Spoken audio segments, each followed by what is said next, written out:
ಎಲ್ರಿಗೂ ನಮಸ್ಕಾರ. ಕೀಟಗಳು ಹಾಗಂದ ತಕ್ಷಣ ನಮಗೇನು ನೆನಪಾಗತ್ತೆ ಹೇಳಿ?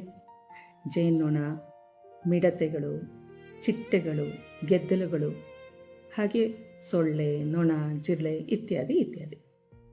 ನಮ್ಮ ಭೂಮಿ ಮೇಲೆ ಸುಮಾರು 10 ಲಕ್ಷಕ್ಕಿಂತಲೂ ಹೆಚ್ಚು ವೆರೈಟೀಸ್ ಆಫ್ ಕೀಟಗಳು ಇದೆಯಂತೆ. ಇವುಗಳಲ್ಲಿ ಅನೇಕ ಕೀಟಗಳು ನಮಗೆ ಪ್ರಯೋಜನಕಾರಿ. ಹೇಗಪ್ಪ ಅಂದರೆ, ಪಾಲಿನೇಷನ್ ಪರಾಗಸ್ಪರ್ಶದಿಂದ ದವಸ ಧಾನ್ಯಗಳು, ಕಾಯಿ, ಹಣ್ಣುಗಳು ಸಿಗುತ್ತೆ. ಹಾಗೆ ನಮ್ಮ ಗಿಡಮೂಲಿಕೆಗಳು, ಆಯುರ್ವೇದಕ್ಕೆ ಮುಖ್ಯವಾಗಿ ಬೇಕಾಗಿರುವಂತಹ ಗಿಡಮೂಲಿಕೆಗಳು ಸಿಗೋದು ಈ ಕೀಟಗಳಿಂದಲೇ.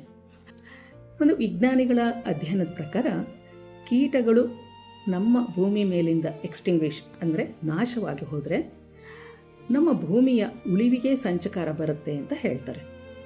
ಹಾಗಾದರೆ ಇಂತಹ ಉತ್ತಮವಾದ ಕೀಟಗಳನ್ನು ಅಂದರೆ ಪ್ರಾಣಿಯ, ಪರಿಸರನ, ಮನುಷ್ಯನ, ಭೂಮಿಯನ್ನು ಉಳಿವಿಗೆ ಕಾರಣವಾಗಿರುವಂತಹ ಇಂಥ ಕೀಟವನ್ನು ರಕ್ಷಣೆ ಮಾಡಿಕೊಳ್ಳೋದು ನಮ್ಮೆಲ್ಲರ ಜವಾಬ್ದಾರಿನೂ ಹೌದಲ್ವಾ?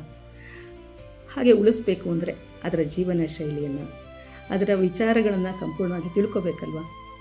ಆದ್ದರಿಂದ ಇವೆಲ್ಲ ಮಾಹಿತಿ ನಿಮಗೆ ತಿಳ್ಕೋಬೇಕು ಅನ್ನೋ ಆಸಕ್ತಿ ಇದ್ದರೆ ದಯವಿಟ್ಟು ಇದೇ ತಿಂಗಳ 30-31ರಂದು ವಿಸ್ಮಯ ಕೀಟ ಪ್ರಪಂಚಕ್ಕೆ ಭಾಗವಹಿಸಿ. ಧನ್ಯವಾದಗಳು.